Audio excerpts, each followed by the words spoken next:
Mais ñu jël sa téléphone teg ko ah comme ça bi teg ko donc kon góor ma tegal ko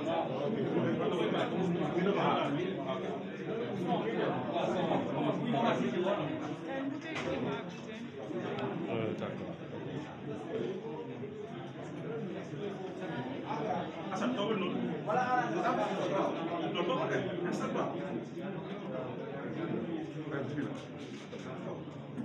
On peut commencer? Merci beaucoup.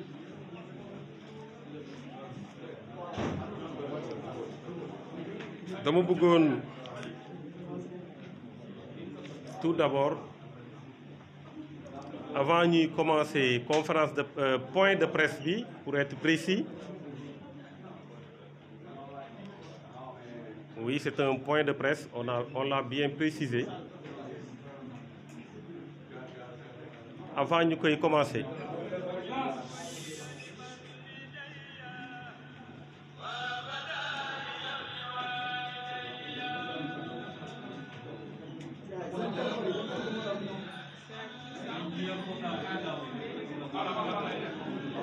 Ñu daal di commencer par excuser wu si retard bi parce qu'on avait donné rendez-vous à 11h mais bien évidemment pare nañu depuis avant loolu waaye comme bërëb bi ñu bëri si yéen miinuñu ko ñu bëri si yéen malheureusement dañu xawoon a réer ñu obligé xaar tuuti pour que ñu mën a fekkee jotaay bi looloo waral ñu commencé heure bi mais 11h pile lañ bëggoon commencer pour faire passer le message boo xam ne moom la ñu bëgg a passer. di wax rek ne point de presse bi lu ko sabab xam naa ñu bëri bàyyi nañu xel si li ñu bindoon suñu page Facebook déclaration bu ñu defoon jëm ci coalition de l'opposition bi nga xamante ne annoncé nañ ko mu wóor na ne l'attente bien entendu loolu la waaye dafa am lu ñuy jiital ñun ba ñuy def droit dañu ni ne l'accessoire suit le principal loolu par rapport ak jafe-jafe réew mi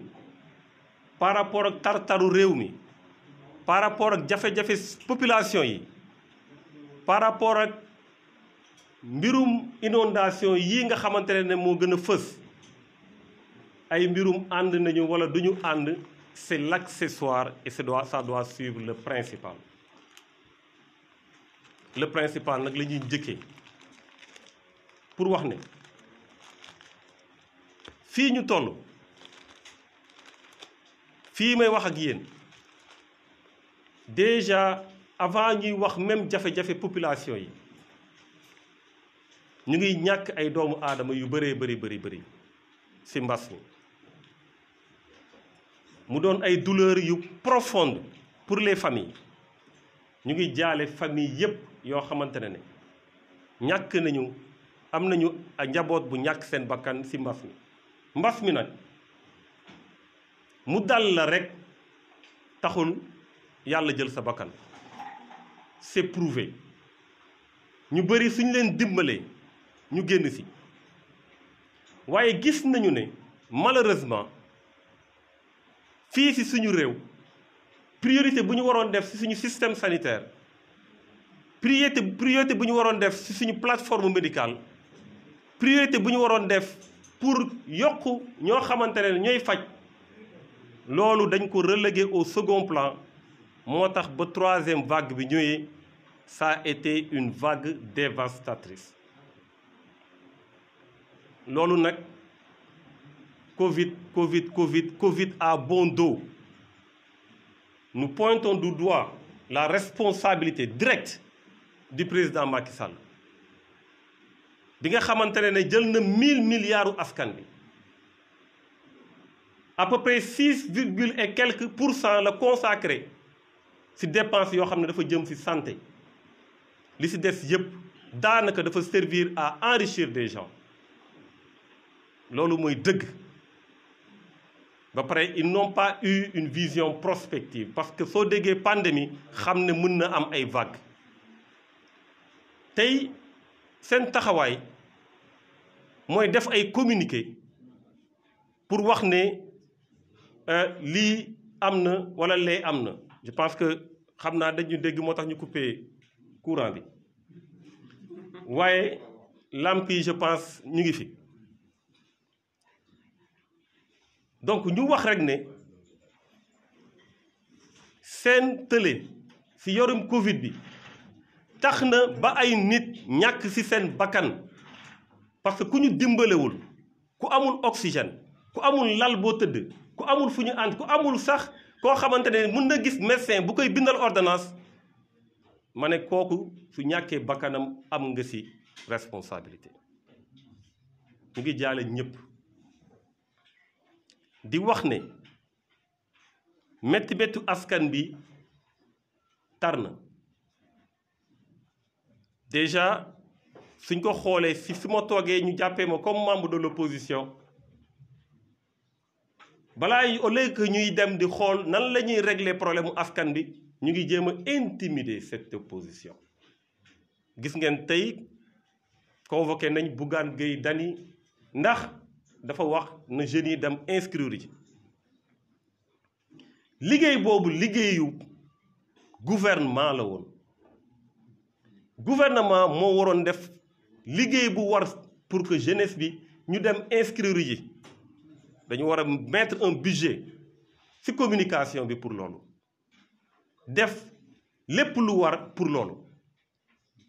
waaye tey su dee am nañu volontaire pour def loolu nga ne leen da nga leen di xoxotal dafa doon loo xamante ne ñu ngi koy condamner. C'est inadmissible dans un pays comme le Sénégal. ñu ngi également wax le président Macky Sall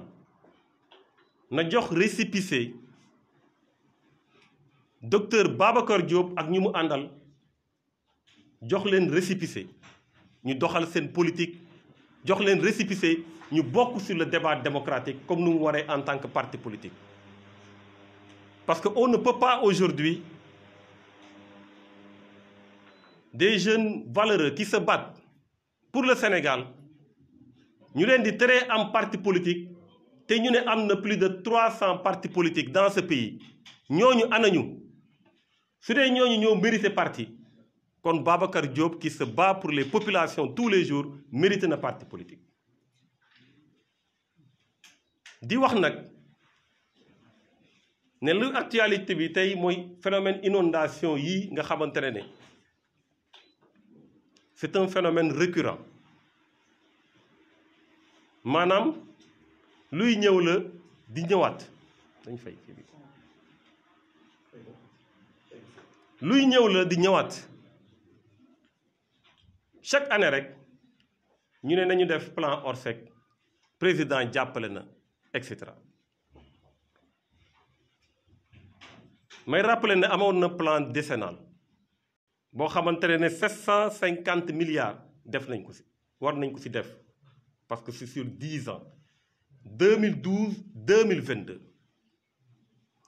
ñoom ñu ngi déclarer un taux de 66,51% d'exécution maanaam nee nañ yaay mbënd mii dugal nañ ci 511 milliards pour mu régler wu 511 milliards boo xamante ne année bu ñëw rek daanaka nga fàtte année bu fi jaaroon ndax ay souffrance loolu nag muy phénomène bu inadmissible tey population yi nekk ci ndox mi waxuma la rek ñàkk nañu fu ñu tëdd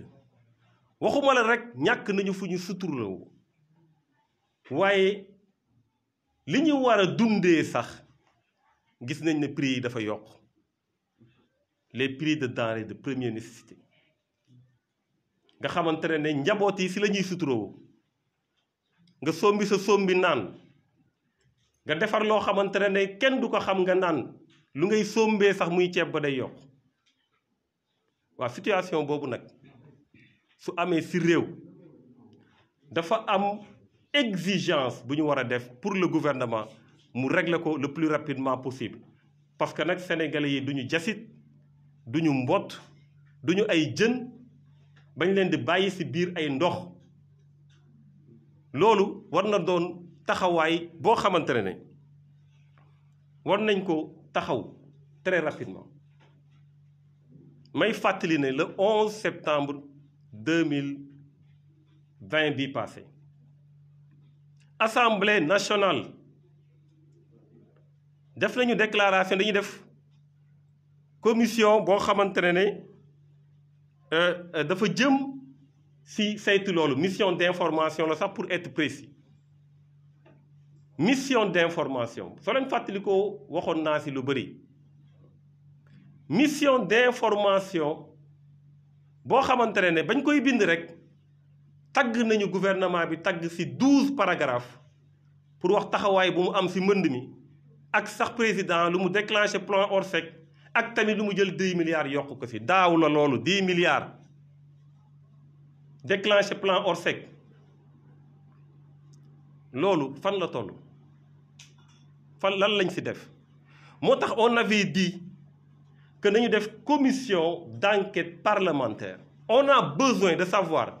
pourquoi nit ñi am intérêt mbënd di am toutes les années ñuy def plan Orsec nga xam ne dépenses yi c'est des milliards te duñu wax fan lañu ko dugal on a l'impression qu'il y a une volonté de faire en sorte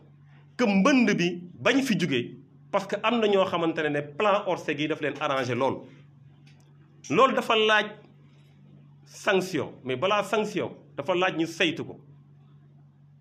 Assemblée nationale rôle bu mu war a joué wu ko commission d'enquête parlementaire la ñu waroon def pour que loolu ñu xam lan moo ci nekk waaye mission d'information boo xamante ne rôle am lu tax ñu yëkkati ko pour informer député yi la waaye yéen ñëpp gis ngeen ni mu demee dañoo yanu këyit ba yóbbul ko président de la République en violant le principe sacro-saint de la séparation des pouvoirs kañ la Assemblée nationale di liggéeyal président de la République on est dans quel pays confusion de rôle parce que kërum dëkku paccoo la ñu nekk ki lay sédd moom ngay neexal ki lay sédd moom ngay def tout pour mu am satisfaction sa yoon nekkul ci ay loi moo tax j'ai toujours dit que mbir mi du ay loi du ay règle du ay lenn mbir mi mbirum nit la nit ñi la un député il a la possibilité de faire son travail règlement intérieur may na ko constitution may na ko waaye fi ñu ko defaree ba mu yànj moom mu teg ko fële dem def lu ko neex pour ses orientations politiciennes je pense que tooñul boppam rek mais askan bi la tooñ moo tax gis ngeen yéen ñëpp déglu ngeen ko déclaration bu xalif général des Tidianes def sëñ Mbaye Sy Mansour ñaanal ko mu yàgg fi loolu te wér déclaration bu mu def jëmale ko ci député yi wax ju mu wax yàggul lii am te lii ñoom mënoon nañ ko prévenir depuis parce que su amul épée de Damoclès ci bopp nit ñi mu leer na la ne soo defee dara am na lu la siy fekk fii ak amul loolu nit ñi dinañ ko ne def lu leen neex su dee def nañ commission d'enquête parlementaire gis ci loo xamante ne wute na ak lu amoon loolu dina dissuader ñiy def plus tard su dee OFNAC autosaisir na def enquête yu war loolu dina dissuader ñuy def plus tard waxuma nag le président Macky Sall qui a la possibilité avec ses organes de contrôle def li si war mais amul volonté bi c'est ça la vérité donc sëñ Mbaye Sy Mansour dégg ngeen li mu wax te loolu dafa am solo ñu ñëw si parce que dëkk bi valeurs yi façon bu ñu war a doxalee nuñ jàpp ne moo gën si askan bi fu ñu si tollee gis ngeen kilifa diine yi ñu dugal seen loxo te liñ siy wax gis nañ ne mooy gën fuuf lu si politique yi di def moo tax réew mi ay politiciens rek moomuñu ko réew mi ñuy def politique rek moomuñu ko dañu dem sa ba commencé di décomplexer nit ñi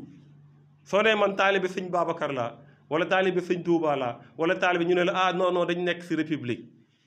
lan mooy loolu ñun lu ñu xam mooy li nga doon nga fësal ko parce que ñoom lu ñu la jàngal mooy doo xeeb lu keneen doon di nga jox cër lu keneen doon te jàngal nañu ay valeurs yoo xamante ne soo ko appliqué di nga muccal réew mi ñun taalibe Serigne Touba lañu xaadim rasul ñu koy assumer loolu gën a ñu mën di tax ñu mën ko wax parce que nag xam nañu ne soo ko doonee di nga jox cëru képp ku gëm ku mu lu mu mënti doon ak diine bu mu mënti doon donc suñu taxawaay ci réew mi suñu pas-pas ci réew mi suñu am fulla ak fayda ak kenn mënuñoo xooxatal dafa am fu ñu ko jëlee dafa am fu ñu téye Sëriñ Tuubaa daf ñu dimbale moo tax nañu bàyyi ci réew mi ñuy complexe loo ñuy woo di wax ci suñu kilifa diine yi di wax ci suñu tarixa yi ñooñu ñoo fi defagum lu ñu gis boobu ba léegi politiciens yi nekkuñu lu dul di yàq li ñu fi def boobu ba léegi c'est une honte dans ce pays que ñuy jël alalu askan bi di ko féetale seen côté c'est une honte dans ce pays que ay nit di ragal wax lu ñu war a wax ba fi tubaab bi nekkee ñu xuus da ngay xuus ñu fusillé la da ngay xuus ñu tëj la waaye dañoo xuus ba tey ñu mën a wax ak ñoom tey ñuy mën a wax seen jaloore ba tey ñu leen di mën a citer en exemple suñ ko def lu woon duñu am référence tubaab yi doon rey di menacer ñooñu la ñooy doon suñu référence boobaa parce que kenn amul woon possibilité exprimer wu moo tax ñun dañu bokk ci ñoo xamante ne pour rien au monde duñu mës a abdiquer face à des tentatives d'intimidation duñu mës a abdiquer face à la terreur duñu mës a abdiquer face à une machine qui veut dire aux gens doo leen wax fii ak waxu leen lu ànd ak ñun fii ak waxu leen loo xam ne méngoo na ak ñun lu ñu bëgg. On est dans quel pays? On veut nous imposer quoi? Quelqu'un m'a dit l'autre jour mu ne ma léegi de réew mi kenn ñemeetul wax ku wax rek ñu saaga la dafa manqué démocratie ma ne ko déedéet manqué wul démocratie dafa manqué ñu am fitu wax lu ñu war a wax lan mooy dañ laa attaqué lan mooy dañ laa wax lu ñaaw et alors affaire bi si lal ba la lal ba tëdd nelaw yeewu tiim sa bàmmeel ba yàlla def lu ko damm c'est tout fii ku ne da ngay wéet si sa bàmmeel kenn du la accompagner donc dëgg du tax du amul lenn luy tax nga mën a toog gis dëgg toog si parce que da ngaa am looy ragal da ngaa xam su suba deew a gën a ñaaw deew a gën a gaaw te mën na la dal à tout moment sooy ragalal loolu ak loo fay yóbbu loolu daf ñuy jox ñu enclenché ci deuxième point bu jëm ci coalition de l'opposition ba moo defee sama poste nag ñu bëri nee nañ ah est-ce que piraté wuñ compte bi ah Thierno yow de xamee wuñu woon loolu ah et cetera lu yëngu lu ko yëngale ko ëpp doole lu ne rek su jotee ñu def ko su jotul mun nañ wax ne ah moom day kenn du ko dégg ah parce que jotul rek lu ñuy waxantu li am temps yi ngeen koy dëgg mu jëm ci coalition opposition tey bésu ñambaas la ñambaas maanaam su doon sër la ñëwuñu pour lem sër bi teg dañoo ñëw pour ñambaas sër bi su dee tubéy la ñëwuñu pour lem tubéy bi teg dañoo ñëw pour ñambaas tubéy bi pour que mu gën a leer ci bopp nit ñi ndax mu jot parce que dañ ma ne jotul am na ñu comprendreul li nga bëgg a wax c'est quoi li ma bëgg a wax leer na ñi may waxal leer na dama ne Khalifa Sall Ousmane Sonko Karim Wade yéen laay waxal xaw ma ci ban caméra ngeen may xoolee yéen laay waxal li tax ma wax loolu parce que damaa am cër ci ñoom amul seen benn partisan bu ma ëpp cër ci ñoom te dinaa lay wax lu tax Khalifa Sall bokkuma ak moom parti mais bañ ko jàppee bu ko jàpp ko dugal ko kaso ak li ci am yépp dama taxaw temm xeexal ko taxawu ko li ma leen di cité nag dina bëri ci benn par benn waaye xaaruma ci woon dara te dinaa leen wax lu tax defal nañ ko ñeneen avant te dañ continuer di ko def pour suñu réew ba ñu gisee ne injustice bu am ci procédure bi mu nekk député defuñu relevé wuñ immunité parlementaire et cetera bind nañ ci def nañ sax ay live Facebook pour leeral article yu nekk ci règlement intérieur ak li tax ñu war a tey aujourd'hui taxaw Khalifa Sall suñ demee plateau au lieu ñuy wax suñu waxu parti suñu waxu mouvement suñu waxu toujours dinañ ci dugal injustice bu am def nañ émission boo xam ne c'est une émission de grande écoute maa ngi koy xoolaat keroog 30 minutes yi daanaka ci Khalifa Sall lañ doon wax bañ ko tëjee il y a eu la volonté de le remplacer ci mairie de Dakar parce que amoon na ay tractations ci suuf pour que Khalifa Sall non seulement dañ koy tëj ci kaso bi waaye mairie de Dakar dañ koy foqati téye ko amoon na ay candidats yu ñëwoon seet si ma expliquer ma situation bi ne ma ñoom dañu bëgg a jël mairie bi joxe seen argument ma réponse a été constante. Le candidat de Khalifa Sall sera le candidat de Thierno Bocoum. bañ ne Soham Wardini man musuma yor numéro Soham Wardini boobu xaw ma ko léegi xam naa ko suñu maman la mais xaw ma ko woon bañ ne Soham Wardini la maa ngi naan waaw brièvement xamu woon sax kan la waaye mobiliser wu la ñu def ñëw ñu dugal ñu ci benn salle ma dem toog ak ñoom ci salle ba voté jot ñu voté ñu ñibbi. donc kooku dafa am lu ñuy xaar ci moom Khalifa Sall Ousmane Sonko ñu bëri ñenn ñi bokk xam nañ suñu relation ak moom ba li ko fi dal parce que nit nag ñaar la am sa intégrité physique sa image ak sa position muy sociale muy politique muy et cetera ñaar yëpp lañ ko nangul yemuñu ci nangul ko de dañuy yem ci fësal ko te bokk ci ñu ci njëkk déglu leen ma de dañ ko fësal bokk ci ñu ko njëkk ba mu defee déclaration këram ne gars yi dañ ne dañ koy jël ci su ñëwul dem leen jëli ko dégg ngeen ko yéen ñëpp bokk naa suñu njëkk këram toog ci biir kër gi lacrymogène yooyu ngeen doon dégg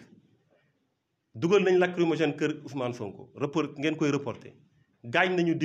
diw blessé na Assane Diouf ba muy blessé sama kanam la diw et cetera maa ngi woon ci biir kër ga te ba may ñëw sama soxna démb mu ngi may rappelé benn mbir parce que da doon waxtaan ak sama yaay ne ko ñun de lu ñu ci gën a sonn mooy soo yeewee ne maa ngi dem mais mun na am ñu jàpp ma mun na am du ma ñëw ba ma fay jógee jour boobu loolu laa ko wax maa ngi dem waaye mën na am du ma ñëw ñu jël matuwaay yi tax ma mën na am du ma ñëw parce que suñu forcé woon duñ ko nangu amuñu droit c'est un député nañ dem lever ji immunité parlementaire am on était là ba ñu waxee nañu mobiliser pour ñu défendre ko soo leen gisee ba ñuy tudd liste ba ba ñuy créer M2D liste ba Agir de Thierno Bocoum lañ njëkk a wax membre fondateur de MDD pour taxaw Ousmane Sonko parce que pour man c'était quelque chose bu ñu war a def ñu romb si parce que am na yeneen yuy ñëw FRN mu ngi fii et cetera mais au moins na nit ñi mobiliser wu parce que mënuñu seetaan Macky Sall mu def lu mu def Karim Wade def lu mu def Khalifa Sall ñuy seetaan muy def noonu Ousmane Sonko c'est une question de principe bien que dugguñu si dossier dugguñu si ñoom ñett benn dossier mais principe yi dañ ko affirmer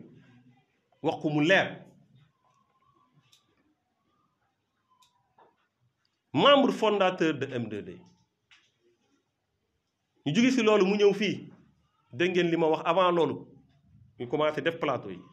ma ne leen ku ñu jàpp c'est pas n'importe qui ku ñu jàpp c'est le chef de l'opposition man maa ko njëkk a wax fii pourquoi ma wax ko parce que man maa teg ay règles objectives ma ne le chef de l'opposition dans une république boo xamante ne c'est le système présidentiel mais c'est le second moom mooy nekk chef de l'opposition le second su demee rejoindre le pouvoir mais ku si toog mooy chef de l'opposition waaw kooku nangalu ma ko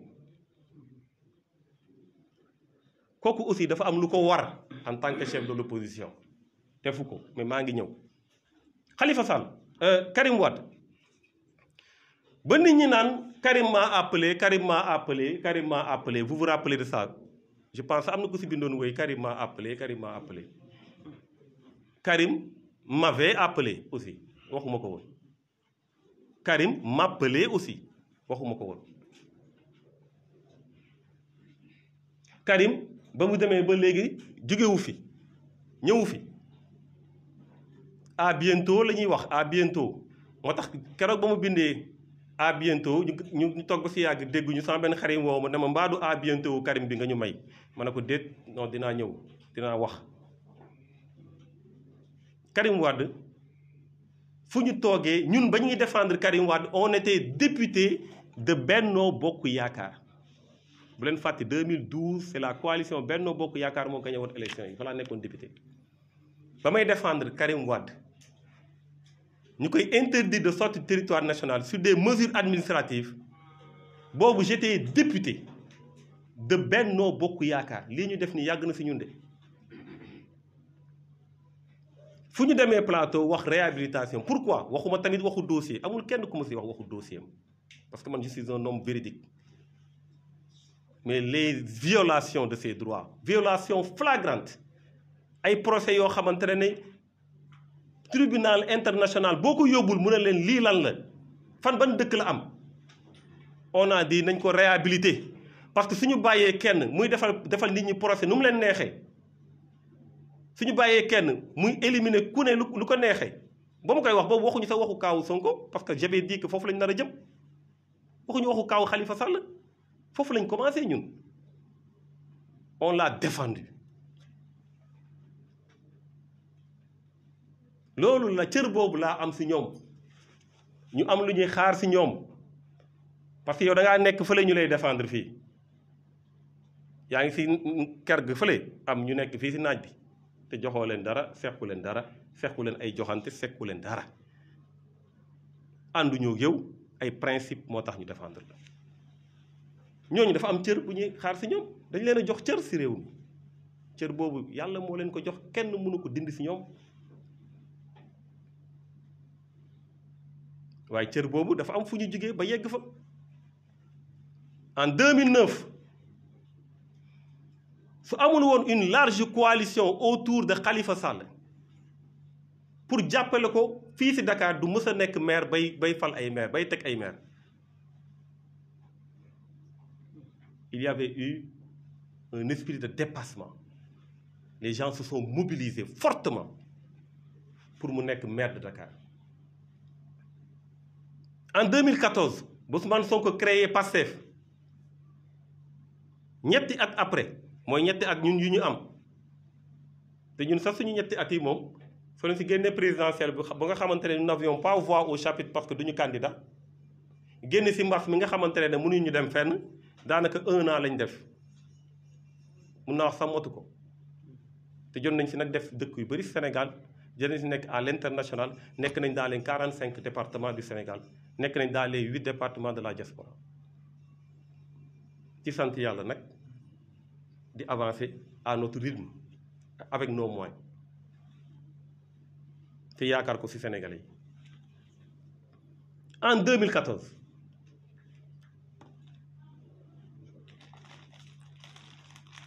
2014 ba mu créé partem 3 ans après ñu jëm élection législative il a fallu le soutien ñu bëri notamment Imam Mbaye Niang ñu ñoo defandoo woon 12e législature mu nekk ku dëggu mu nekk ku am fit mu nekk ku taxawu woon askan bi ñoom ñëpp dañu ñëwoon ànd ak Ousmane Sonko pour ñu dem élection 2017 plus fort reste lañ fa jëlee plus fort reste maanaam dañoo joxe ba pare ñu xool ñu amagul ku si gën a féete ku si gën a baax suffrage ñu jox ko maanaam su doon dañu wax rek ñu mat la ñooy am moom du dem du nekk député. donc tey su nekkee tollee fii dafa am fu mu jaaroon maanaam ñun tolluñu ñoom fu ñu toll waaye ñoom tolloon nañ fu ñu toll lu leer laa lay wax nag. donc mbir mi du mbirum man maa féetee wala kee moo féetee ba ngay féetee dafa am ñoo nekkaloon ñu bàyyi la nga dem soo féetee tey ne da ngay former léegi gouvernement ci opposition bi xool ñuy dugg ak def ay visa def ay ticket d'entrée ñi ñu war a kéemaande ah est-ce que man kërëb loolu personne ne l'accepte personne ne l'acceptera. Ce qui s'est passé est très simple et très clair ñun dañoo mës a wax il faut une large coalition de l'opposition si locales yi parce que locales yi dama ne c'est une question de localité plus nit ñi di agrégé ñuy dugal ay nit ñu ànd plus ñu am chance pour gagner. J'ai toujours dit qu'il y a les oppositions dama leen ngeen dégluwaat lu may wax donc man mënuma bañ ay nit ne dañuy ànd sama yoon yi su dee am ngeen affinité politique lépp moo leen boole yéen daal macha allah seen idéologie seen lépp moom bokk na ah su leen neexee ngeen ànd mais loolu ku ne xëy ku xam bootee doomam parce que j'ai dit les oppositions mais c'est une diversité l'opposition c'est une diversité kii mën na taxaw ne kay taxaw ne peuple bi mooy choisir il faut pas aussi tamit dans ça ñu bañ si jiital peuple bi aussi il faut pas que dans ça ñu génn leen si moo tax parfois fi ñu naan lii fi ñu ko defoon wala et cetera mën a déet loolu dëgg la waaye nag peuple bi aussi tamit day sanctionner rek su sanctionner rek mbir yi changé su sanctionner rek mbir yi changé donc ñun dañu mës a yaakaar ne dañu war a dem large coalition de l'opposition large coalition si locales yi surtout au niveau des communes si localités yi si boppam parce que localités yi réalité localités yi mooy lan réalité localités yi du politique yi rek de réalité locale c'est des mouvements sociaux aussi c'est des mouvements citoyens c'est des gens yoo xam ne seen gox lañ nekk di liggéeyal seen gox bëgg nekk maire soxla mairie bi ñu mérité nekk maire aussi parce que c'est pas que dañuy def politique rek wala ñeneen ñi kii non ñun ñoo war a aaki moo affaire yi déedéet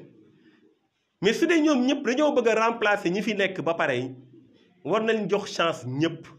ñu mën a xool les meilleurs profils dans les communes pour ñu mën a gagner les élections loolu moo nekkoon suñu yitte moo tax ba fi Khalifa Sall ñëwee fii waxu mu ngi xool nu ñuy dajalee ñu ànd ñu ne macha allah parce que du ñun ñoo koy jiite ñun on est trop petit pour ça ñooñu suñuy kilifa lañ ñun jiite wuñ ay quoi ñun dañu bëgg rek mbir yi dox man FRN Front de Résistance Nationale xam nañ fa laa bokk mais du ma dem sax réunion yi c'est pas parce que bëgguma dem seen réunion mais fu ma demee plateau défendre ñoom lu ñu wax parce que pour man ñu ma gën a aguerrir ñoo fa nekk ay Mamadou Diop Decroix ñëw fa di ruube amul sens nañu doxal rek pour Sénégal après ku ne wuti les questions de principe nañu bàyyi ñu am expérience yu jiite ko y a pas de problème après ku ne wuti nag parce que nag kenn moomul kenn donc ba mu ñëwee fi wax loolu dañ si d'accord ñu ne ñun amatul lu ñuy def suñu grand bi mu ngi koy gérer Ousmane Sonko ba mu fi ñëwee dégg ngeen ko yéen ñëpp mu wax ne dañoo war a ànd dégg ngeen ko yéen ñëpp dégg ngeen ko ñu ne alhamdulilah c'est le chef de l'opposition donc moom mu ngi koy dox ainsi de suite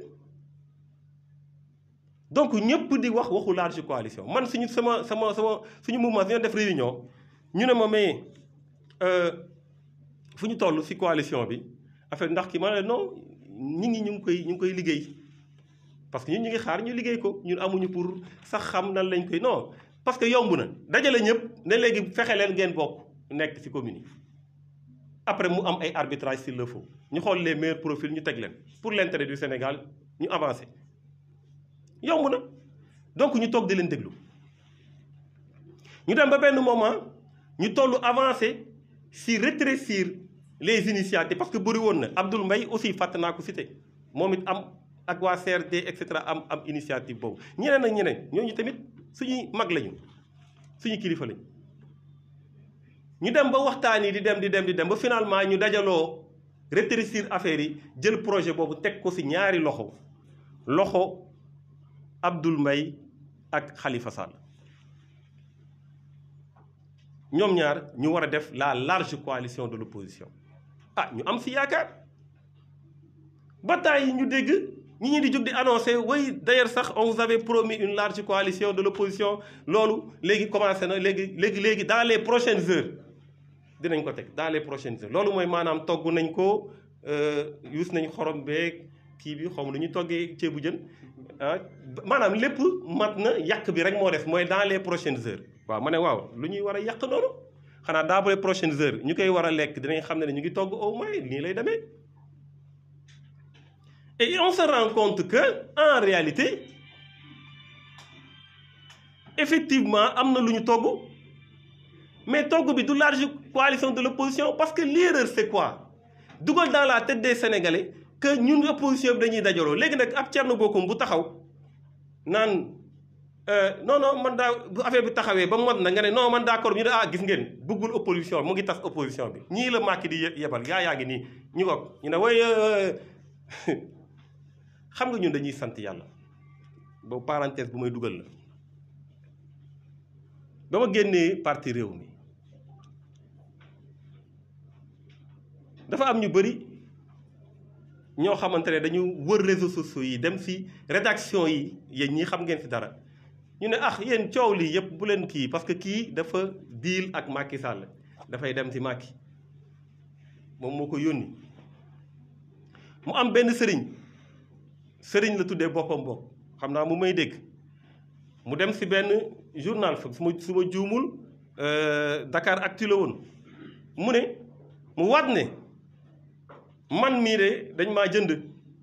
te liñ ma proposé moom proposé nañ ko mu bañ te nee na kilifa diine la kilifa la kooku fii may wax ak yéen moom mooy partager publication Khalifa Sall parfois sax mu juum envoyé ma benn ma ne ko sëñ bi bu ma tooñ publication Macky Sall yi du moins parfois sax mu juum envoyé ma moom moo koy partager fu mu toll nii man maa ngi ci opposition bi benn jour suñu benn responsable di waxtaan ak kenn ci Facebook bi mu tagge ma parce que man li may publier Facebook yëpp bëriwuma tànk Facebook parce que nag bëri nañu trop lu ñuy def mais mu tëdd sama lal rek gis mu tagge ma ma bës gis ko muy discuter ak kenn kooku ne ko tey ngaa tey boobu ñu ngi soog a génn réew tey ngaa tey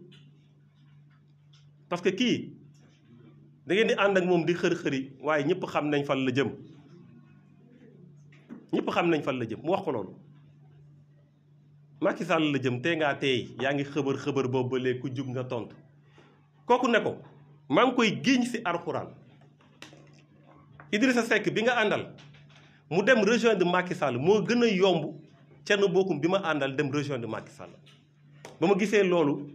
maa ngi jéggulu di ko wax waaye sama rongoñ dafa wadd ñu tax mu wadd parce que kooku waxul ak man moom xamul lu ma génne sax damaa génn mu génn parce que daf ma xam waxuma ak moom discuté wu ma ak moom newuma ko du ma mës a dem si Macky Sall musuma ko jox assurance mu waat si alxuraan loolu lay sante yàlla mais accusation sosal nit wax tilimal nit ki jéem a indi téeréer booy kii de ñam na kii kay dootul kii léegi damay fomp lii pour ñooñu ñu xool ma ci caméra bi man duma ku ñuy xoqatal Thierno Bocoum du ku ñuy xoqatal yaru na dëgg la parce que dañ maa yar teey na dëgg la parce que dañ ma see yar du tooñ dëgg la parce que dañ ma see yar waaye ragaluñu fii combat bu fi mënti am ñoo nekk ci au devant jour ba ñuy faat ndem si yàlla Mamadou Diop mu ma fekk commissariat police gars yi dañ ma doon wër ma ñëw fekk fa ñoo xamante ne ñoo àndoon maa ngi leen di nuyu de passage ma ñëw ñu ne ma yaay Thierno Bocoum mën a waaw ñu ne ma dindi sa ceinture dindi say dàll jël ma jëlaale sama garde corps bu ma àndaloon dugal si biir giri yi si télévision wu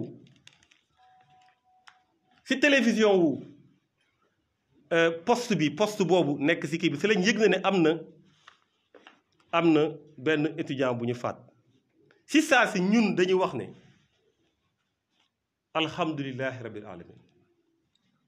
parce que ñun combat bu taxawee ñooy nekk si kanam mën na am ñun ñoo waroon jaar foofu waaye suñ fa jaaroo nit de benn yoon lay doon suñ demee layoo rek te ñu ngi liggéey tous les jours nag pour layoo ba baax tous les jours loolu moo ñu amal solo saaga wax lu ñaaw mais dama ko dul sax liir nee naa leen affaire bi si lal ba la dem tëdd nelaw yeewu tiim sa bàmmeel ba yàlla xam lu muy def donc ñu jël affaire yi teg ko si loxo Abdoul Mbaye ak Khalifa Sall dégg ngeen sànq mën na leen ñu wax dans les prochaines heures nekkete ñoom dañoo dem def seen coalition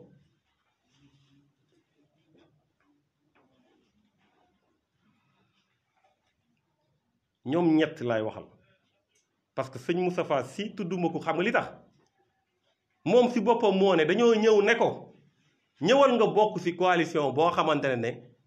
PDS la Khalifa Sall la ak tur yi sa laay tudd parce que waxuma appareil yi Khalifa Sall wax Ousmane Sonko ñoom ñoo ko xëcc maanaam wut nañ 4 xam naa peut-être dañu soxla woon ay ñaan parce que lu ñu def lu rëy la nekkate ñoom def nañ seen 4 seen kii di def seen réunion ba naan léegi rek mu ñàkk maanaam lu muy signifier mooy ñun dañuy def benn gouvernement boo xam ne da ngay ñuy may ñu lancer ko ba pare ni ñun ñooy gouvernement bi ñun la maanaam loo xamante ne Macky Sall xañuñu ko te mënuñu koo xañ mooy bokk ci opposition bi jàkkaarloo ak moom ñoom ñu ne ñoom ñooy tànn ñan ñoo war a bokk parce que ni tax ma wax loolu mooy suñu tànnee ba pare def lu ñuy def ba pare ku fi taxaw di wax ñu ne la waaye demal ci opposition bi xanaa ci Macky nga nekk loolu la ñuy wax loolu la ñu bëggoon dugal ci bopp donc large coalition boobu ngeen doon dégg ñoom ñu tuddee ko large coalition nekkate c'est une coalition de pression ce n'est pas une coalition électorale c'est une coalition de pression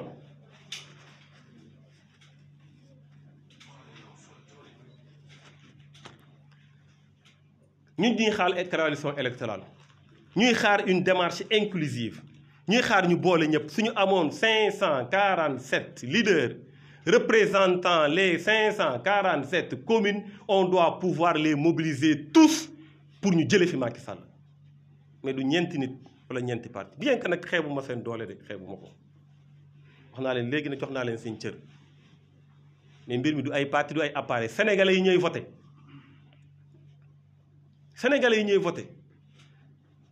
dégg naa kenn ku naan non ñoom ay parti ay kii téléphonique lañu ñun ci xolu sénégalais yi la ñuy dugg cabine téléphonique la ñu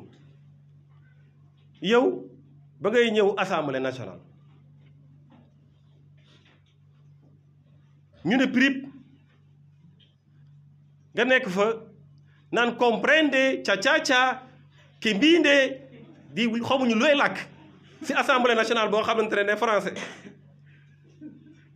on engee huhuhu ma ne ñu ne waaw ñun xanaa dañoo tooñ yàlla ñu ngi jógee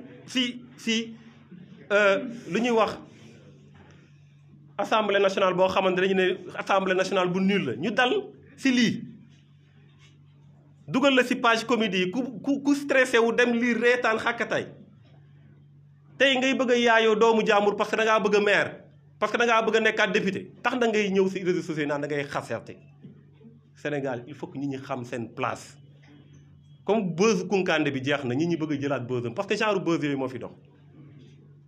waxuma ak ñoom dama ne al toppe yi ñoo xamante ne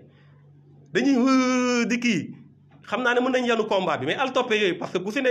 yaa ngi bëgg ñu teg la place pour nga nekk député ñu teg la benn place pour nga nekk maire ñu teg la benn place pour le truc donc li nga war a wax doo ko wax parce que yaa ngi yoot kuy yoot du sëkkët ñooñu waxuma ak ñoom dama ne Khalifa Sall Ousmane Sonko Karim Wade yéen lay waxal waxuma ak altoppe yi waxuma sax wax dëgg yàlla et ça je le dis très sincèrement parce que su doon loolu laa def ma def ko waxuma sax ak appareil yi waxuma ak PDS c'est un symbole national c'est un patrimoine PDS ñun duñu dugg su luy affaiblir PDS waxuñu maître Abdoulaye Wade qui est un symbole dans ce pays bokk na si ñoo xamante ne bokk na si ñoo may ñaanal ñu gudd fan lool te wér waxuñu projet PASTEF waxuñu yéene yi nit ñi am waxuñu xalifiste yi ku si bëgg nag ne moom lay waxal tamit waa alhamdulilah defal lu la neex mais en toute réalité c'était pas ça le but mais ñett ñooñu laa wax ñett ñooñu lu ñu waroon def defuñu ko dañu waroon liggéey pour opposition bi ñu dajaloo te figurez-vous cette coalition là dañ ko togg pour non seulement locales yi mais pour législatives yi ak présidentielles yi ñu xool nu ñuy contrôler élection maanaam ñoom suñu demee ba teg seen mbir ñeneen ñi nañu ñëw ñaan rek pour ñu dugg wala ñu dem jël seen yoonu bopp loolu mooy dajale opposition loolu mooy tax opposition nekk benn loolu moo fiy jëlee Macky Sall une coalition de pression loolu ngeen bëgg ñu noppi ko loolu ngeen bëgg ñu bañ ko wax loolu ngeen bëgg ñu ne tekk loolu ngeen bëgg ñu taxawee ko Sénégal su desee benn nit wala ñaari nit wala groupe bu ndaw buy xeexal population bi Thierno Bocoum da ngeen si bind turam ak lu ñu mënta coûter te duñu coûter dara la ñu dul coûter dara fi yàllaa fi nekk dara la ñu dul coûter absolument rien du tout lu ñu waroon def defuñu dañ doon xaar le chef de l'opposition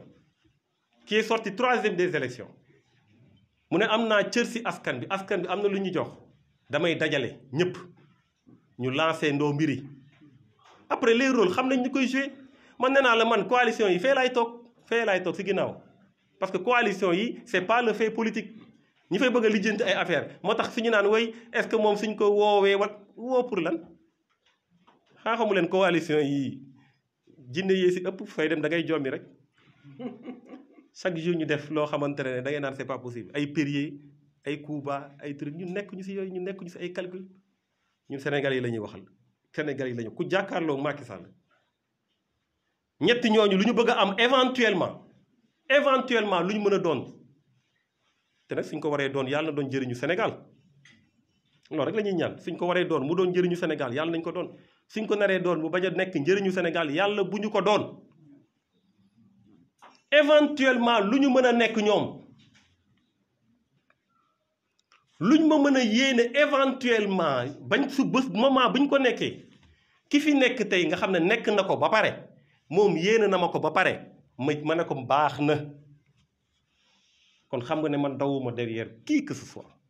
dawuma derrière quoi que ce soit moo tax am ngeen problème de parce que ñun bokkuñu ak ñi ngeen di xoyee su ma toogee def la lii su ma toogee jox la lee et cetera.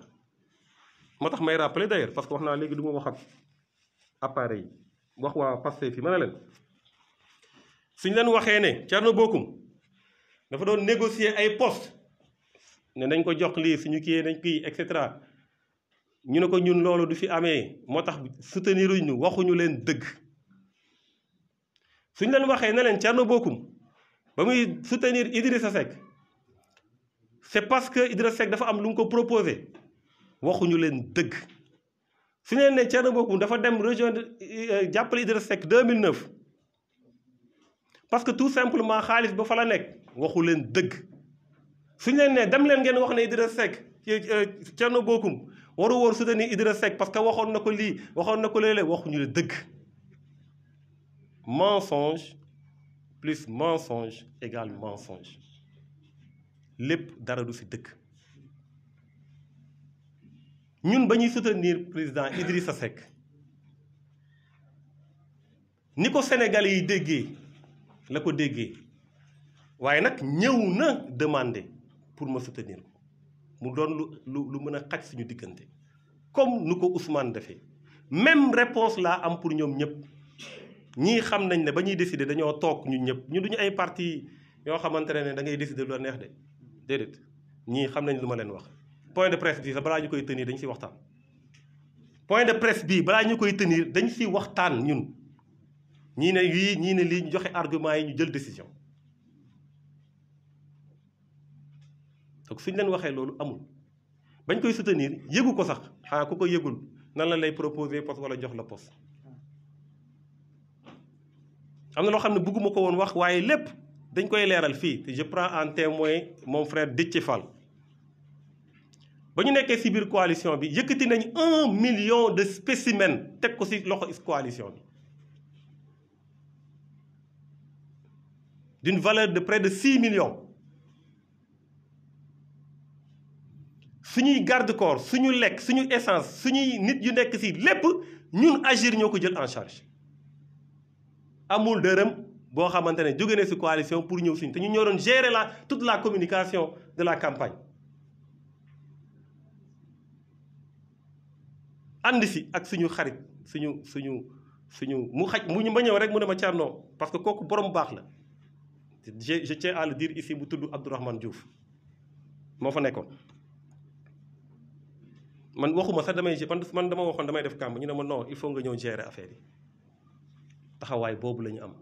Idrissa Seck ba ma génnee maa ngi lire keroog sama déclaration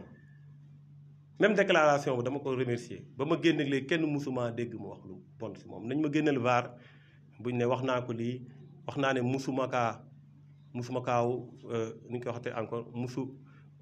nañ wax ne musu du ma mus a ànd ak moom nañ ko wax musuma am rupture idéologique ak moom xanaa kàkkataar mooy jógee fenn li nga gëmoon nga bàyyi ko gëmaat leneen donc kàkkataar moo ko mën li ma gëmoon foofu def ci projet ba ma génne moom laa gëma aw ma woon rupture idéologique ak moom aw ma woon rupture amicale ak moom man maa ne par convenance personne du ma nekkati réew mi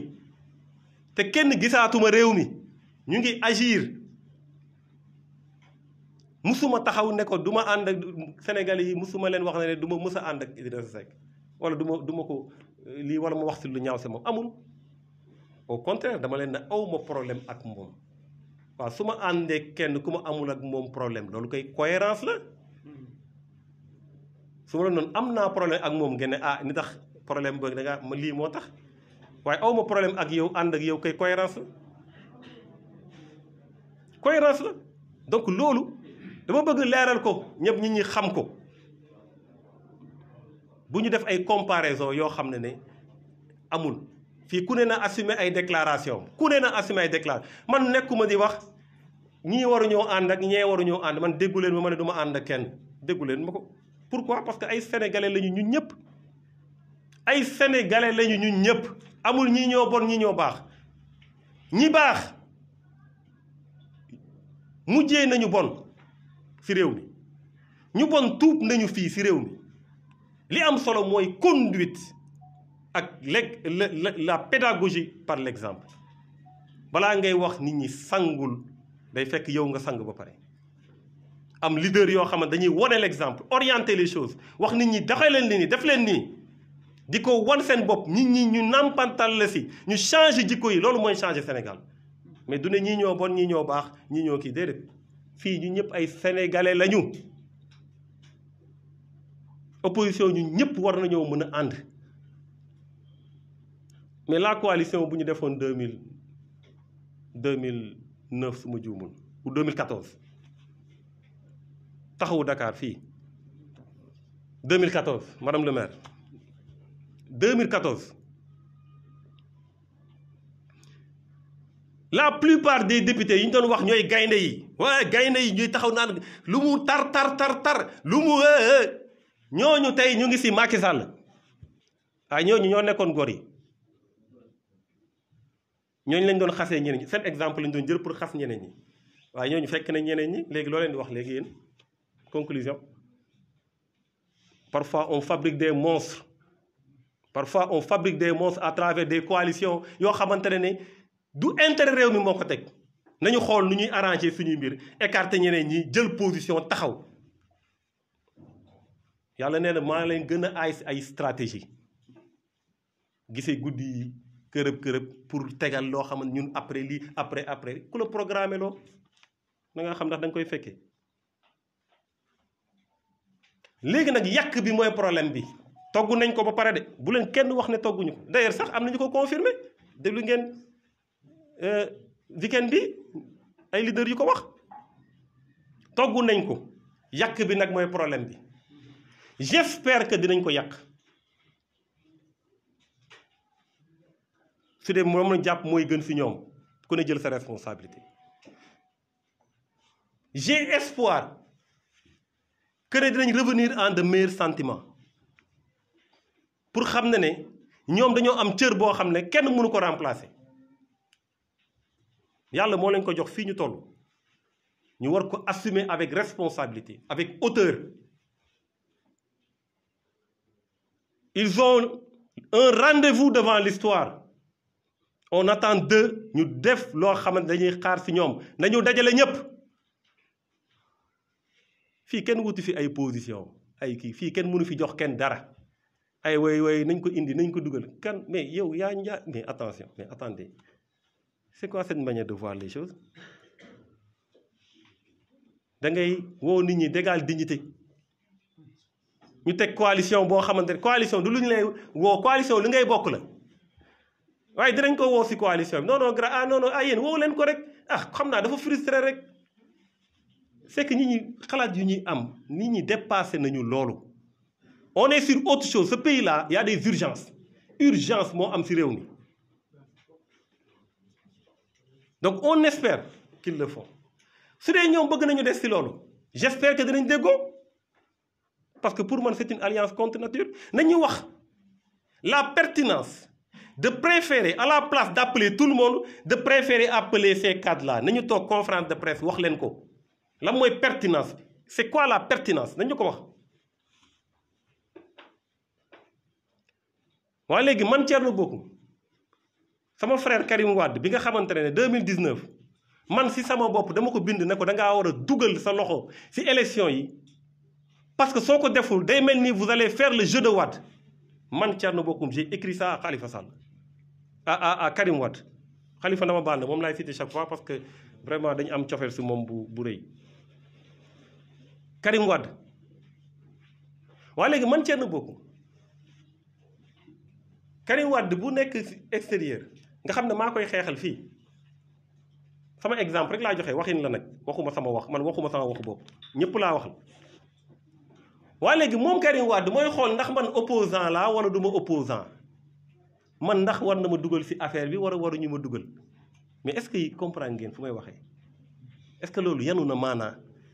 ndax moom mooy choisir moom ak ñeneen ñooñu ne ko waa la mooy sa avis mu ne non Thierno Bocoum moom dafa ma doon attaqué non garaawul noo toog fële quoi ñu ne non pour maintenir la cohésion comme da nga doon attaqué yow desal fële parce que ñun suñu xasee ba am doole ba génn soo waxee ñu ne la da ngaa ànd ak Macky soo demee yow rek doo am dara loolu mooy seen raisonnement loolu nag mënuñu ko nangu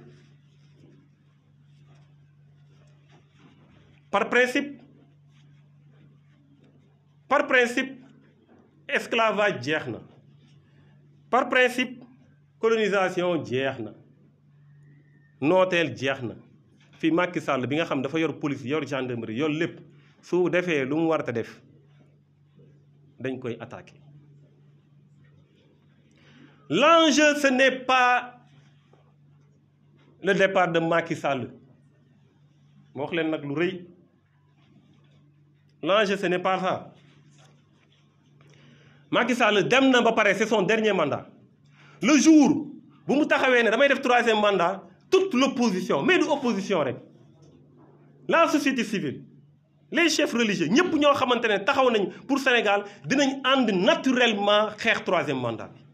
donc loolu jarul dajale day maintenant jarul ay ñaari nit ñoo koy jël en charge loolu Sénégal yëpp moo koy jël en charge. L'enjeu c'est le remplaçant de Macky Sall c'est ça l'enjeu ñoom seen mbir seen xalaat foofu la nekk loolu lañ bëgg a régler fii ñun duñu ay xale jox nañ leen cër lool nag mais duñu ay xale te joxuñu suñu bopp kenn ci politique. Comment remplacer Macky Sall ak ku koy remplacer loolu la ñu bëgg a régler dès maintenant. Collectivité yi élection locale yi c'est une affaire de collectivité du point de vue national ñoo xam ne am nañ représentativité nationale nañu dajaloo ñoom ñëpp ñu signé ne ñun ñëpp contre Macky Sall ñu am ñoo xam ne dañ leen di responsabiliser ñuy mën a def réel arbitrage yi ñu mën a am confiance ci ñoom parce que crise de confiance su duggee ci opposition bi musiba am na. su dee ko wax ak yow dem sa doo ko wóolu mun na dem sa wax ne ah wax naa ko nga dem mu ne ah Thierno de lii la ma wax fekk waxul loolu suñ demee ba tollu foofu jaratu ko nañu dajaloo ñu ñëpp ñu wax bokk nañ ñu responsabiliser ay nit xool na la ñuy defee arbitrage su dee nar na am ñu bàyyi nit ñi ñu waxtaan ñoom dañoo tardé sax ñii ñaa ngi waxtaan ci commune yi chaque jour nitu agir woo ma na ma ñii woo nañ ma ñii truc ñii ñaa ngi waxtaan ci biir commune yi nañ bàyyi nañ leen a libéré nañ leen wax déjà que ne opposition bi yëpp moo ànd loolu rek déjà libéré na leen ñu def seeni coalition ñoom mais tey barki démb rek am na coalition bu am fenn am ñu ci rocceeku parce que seen leader waxagul ñu ngi tardel nit ñi léegi affaire bi commencé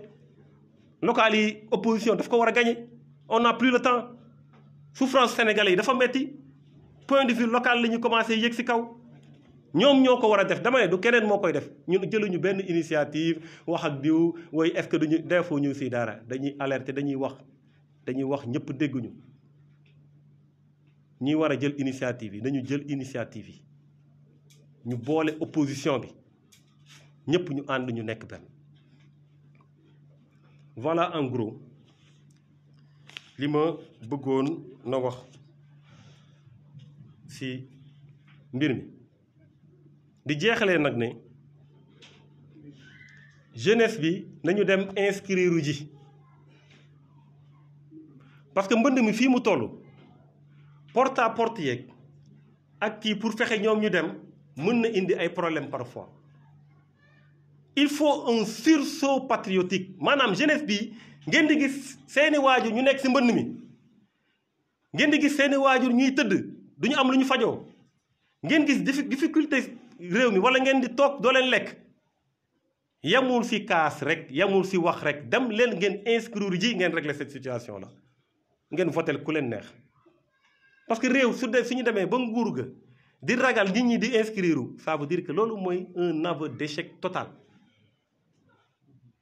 xool la rek ne non doo dugg parce que kii man da ngay voter contre man ils feront tout pour que jeunesse bi du dugg waaw su dee jeunesse bi nga xamante ne ñoom ñoo nekk au fait des choses dans un pays boo xamante ne plus de 8 millions de personnes amuñu 20 ans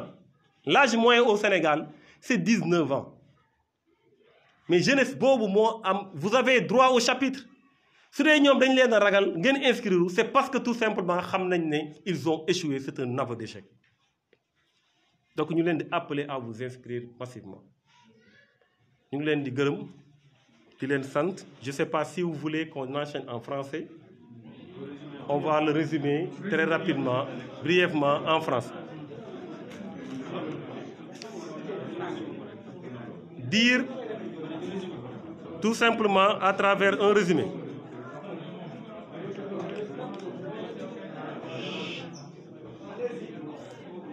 dire tout simplement que nous sommes très heureux de vous recevoir ici. Comment? C'est en français. Voilà. Commencez d'abord par dire notre solidarité aux populations sénégalaises confrontées à des difficultés énormes. Dans un contexte de Covid, aujourd'hui, il y a énormément de morts, malheureusement. Certains cimetières sont pleins. Nous avons des pertes en vie humaine qui dépassent l'entendement à cause de la pandémie Covid-19.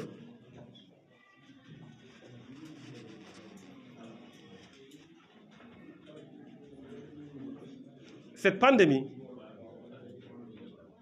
a fait des dégâts, c'est vrai, dans le monde entier. Il faut le dire, c'est la vérité. Mais ce n'est pas parce qu'on a la Covid qu'on doit mourir. Il n'y a pas de relation de causalité directe. Covid égale mort. Dans beaucoup de pays, effectivement, ils ont mis à la disposition des populations les moyens de pouvoir être assistés et faire face à la Covid. Ce n'est pas le cas. Sur 1000 milliards,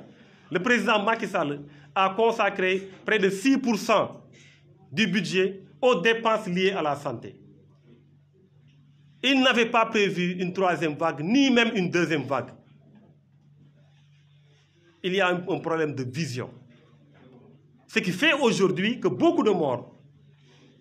ont été recensés. Oui, la Covid a bon dos. Oui, la Covid a fait des effets. Mais le manque d'anticipation également du gouvernement a fait des effets. Et ça aboutit à des pertes en vie humaine. Je voudrais dire que le gouvernement actuel, au lieu de régler les problèmes,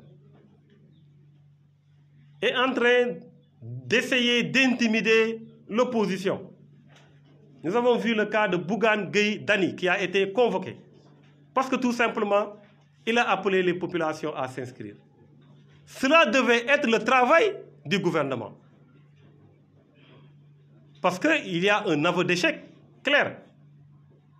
en pensant que la jeunesse va voter contre le pouvoir. Ça veut dire qu'ils n'ont rien fait pour près de 75%, 80% de la population sénégalaise. Ils n'ont pas pris en compte leurs préoccupations. C'est un échec. C'est un aveu d'échec. Le gouvernement, aujourd'hui, le président Macky Sall, doit remettre à Dr Babacar Diop son récépissé. Doit remettre à Dr Babacar Diop son récépissé. On a plus de 300 partis politiques. Où sont ces gens-là? Quand on a un jeune qui se bat tous les jours pour les intérêts des populations, on doit même l'appeler pour lui donner un récépissé. C'est inadmissible qu'on puisse, pour des considérations qui n'ont aucun sens, lui priver le droit de s'exprimer à travers un parti politique et de participer au débat démocratique. Et aujourd'hui,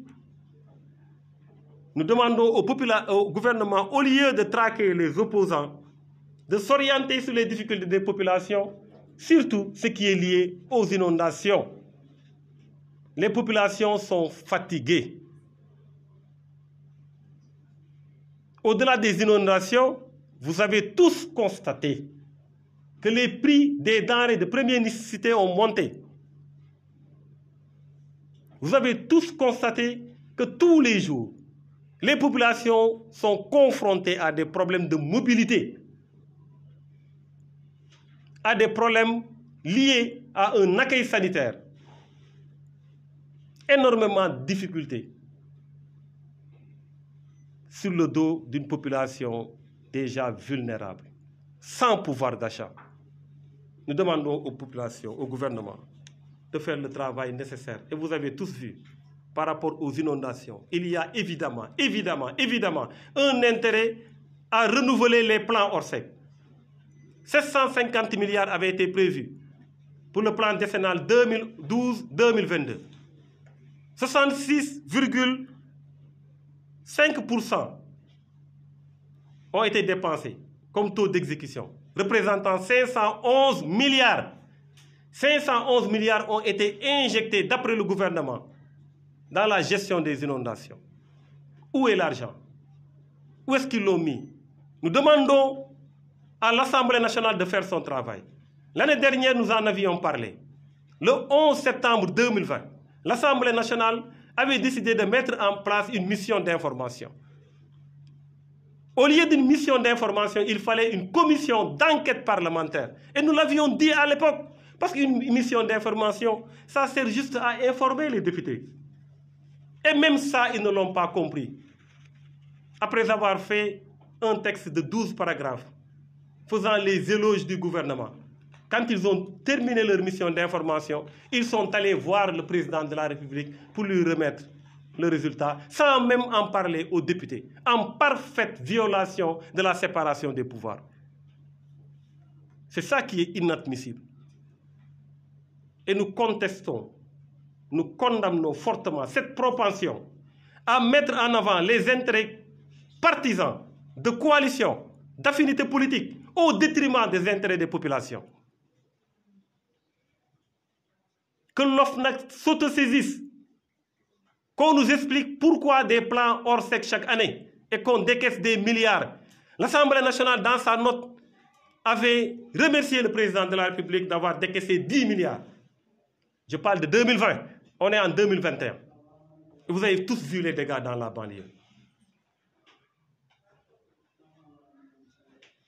Le président de la République qui s'est rendu à Keur Massar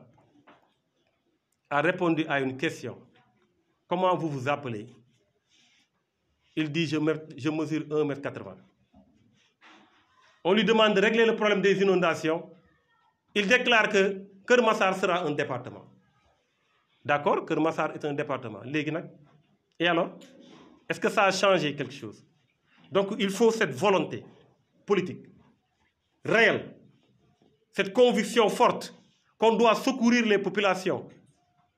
Une volonté réelle du gouvernement. Cette volonté n'existe pas, ce que nous condamnons. Et nous demandons à l'OFNAC de s'autosaisir. Nous demandons à l'Assemblée nationale de faire son travail, de convoquer même une session extraordinaire par rapport à ce dossier et de faire convenablement son travail. C'est extrêmement important. Et ça, il y va de l'intérêt des populations sénégalaises qui attendent encore d'être secourues. Quand un président de la République se permet d'acheter un avion pour être dans un confort de roi, il n'a pas le droit de laisser ces populations patauger dans l'eau. Il faut une hiérarchisation des priorités. Nous allons aussi parler, comme nous l'avons fait tout à l'heure en Wolof, sur la question liée à la coalition annoncée de l'opposition. Nous avions fait un texte qui a suscité énormément de commentaires.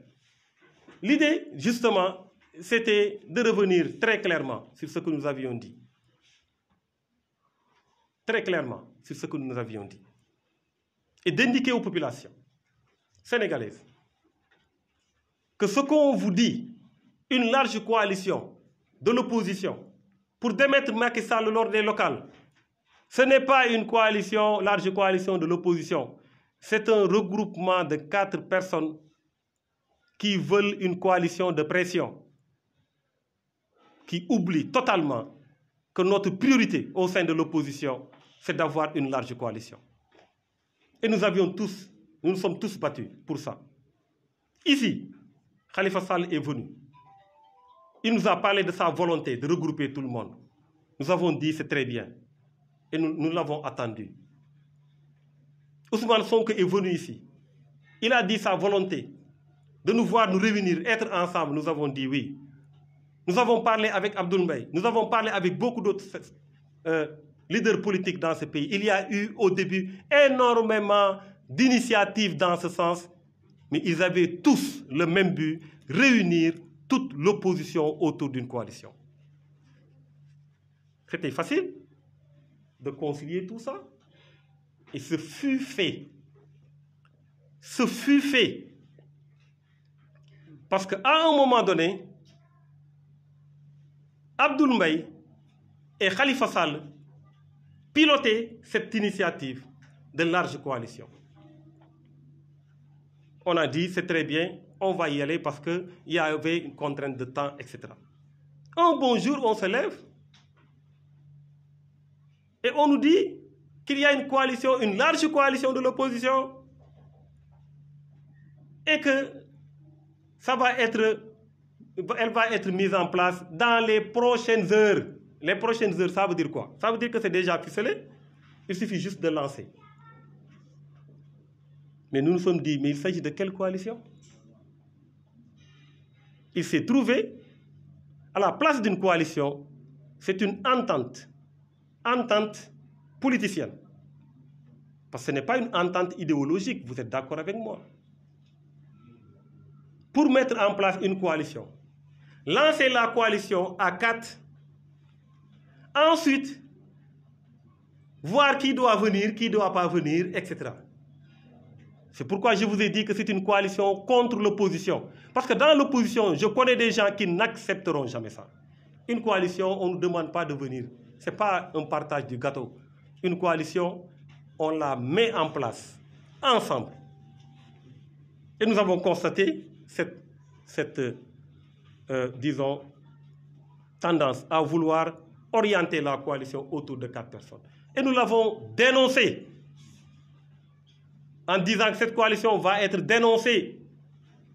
Et ce fut le cas. Je suis entré dans beaucoup de détails en Wolof, je ne pourrai pas le faire en français. Je compte sur votre compréhension. Mais je précise que nous ne perdons pas espoir. Nous appelons Khalifa Sall, qui est un patriarche, qui est un leader dans l'opposition, connu. Nous appelons Ousmane Sonko, qui est le leader de l'opposition. Je le dis en toute objectivité, parce que je l'avais dit depuis longtemps, en 10 ans, que le leader de l'opposition, dans un régime présidentiel, c'est celui qui vient après le président, et ce fut Idrissa Seck. Idrissa Seck a retrouvé Macky Sall. Donc c'est Ousmane Sonko le chef de l'opposition. Maintenant qu'il en veut, ça c'est autre chose. Moi je parle de principe, je ne le dis pas pour ses yeux. Nous l'appelons également à faire preuve de dépassement. Et de savoir que son rôle, ce n'est pas d'être dans une démarche sectaire. Nous appelons Karim Wade, qui pilote aujourd'hui le PDS. C'est pourquoi moi je ne parle pas du PDS, qui est un patrimoine national. Je ne parle pas de Maître Wade. Je dis Karim Wade. De savoir que les gens sont là et se sont battus pour lui. Il n'a pas le droit de tout brader. Il n'a pas le droit de détruire ce qui a été construit depuis longtemps pour des calculs que nous ignorons. Il y a des dessous, des volontés inavouées dans cette affaire-là. Parce que rien ne l'explique. Absolument rien ne l'explique. Qu'ils viennent s'expliquer pour nous dire pourquoi préférer être à 4 que d'être avec tout le monde. Qu'ils viennent vous le dire. Et personne ne vous dise que ce n'est pas vrai. Si ça a échoué, parce que ça a échoué pour d'autres raisons. Mais ils l'ont ficelé. Vous avez tous entendu Serigne Moustapha en parler. Et nous tous, nous savons ce qui s'est passé. Nous sommes dans l'opposition. Et vous avez entendu des leaders politiques le confirmer dans le week-end, durant le week-end. Nous leur demandons à jouer leur véritable rôle, qui est de mobiliser toute l'opposition. Nous ne voulons jouer aucun rôle. Aucun. Aucun. Parce que nous avons dit que l'opposition, c'est une diversité. Chacun a le droit d'aller dire « je veux ça ». Et compter, en tout cas en ce qui nous concerne, compter d'abord sur les populations, sur la volonté divine. Le reste, ça viendra. Compter d'abord sur les populations. Parfois, on ne parle pas des populations. On passe à travers des combines, des trucs, etc. Non, ce n'est pas comme ça. Sénégalais, qu'on ne vous mette plus dans ça. Vous avez souffert avec Macky Sall. L'enjeu, c'est l'après-Macky. Tout faire pour ne pas souffrir après Macky. C'est ça l'enjeu. Que personne ne vous déstabilise à être très concentré sur ce qu'il nous faut après Macky Sall. Je les appelle tous à faire preuve de dépassement et à travailler pour les intérêts supérieurs du Sénégal. Et nous pensons aujourd'hui que les intérêts supérieurs du Sénégal, c'est de mobiliser toute l'opposition et de faire en sorte que le pouvoir local soit récupéré des mains du pouvoir actuel. C'est ça notre volonté. C'est de ça dont on parlait. Quand ils sont venus ici pour nous parler, ce n'était pas pour dire qu'on va le faire d'une manière sectaire, parce qu'on ne l'accepte pas. Nous les appelons et nous espérons qu'ils reviendront en de meilleurs sentiments. Nous l'espérons totalement. Nous espérons qu'on va vers une forte coalition de l'opposition et c'est cela dont les populations ont besoin. Je vous remercie.